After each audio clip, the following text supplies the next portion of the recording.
Okay, quick video today, just what I've been up to.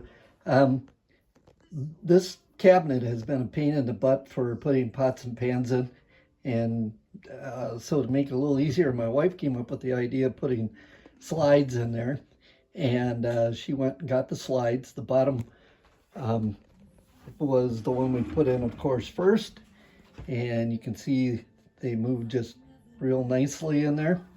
And then I went up 10 inches for the next one from the bottom of that one. And the reason I did that, so her bigger pots and pans would fit in underneath on that bottom one. And then she's got the next one, slides in and out.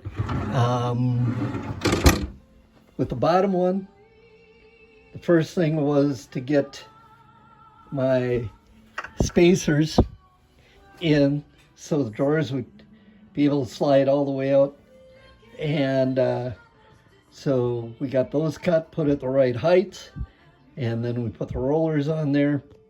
And then I had to cut this piece of board here the right width. And I cut it the fourth time. I got it exact to where I needed it. I wanted to make sure I didn't cut too much first time and it wouldn't fit.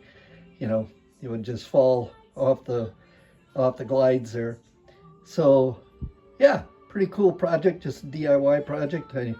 I know my buddy that's a cabinet maker could do a heck of a lot, or do a little bit better job, but this serves a purpose, and it is done along with, I did an LLC this morning, and some snow removal right away this morning. So before I know it, it's almost 4 o'clock. That's my projects today. Hit that like and subscribe.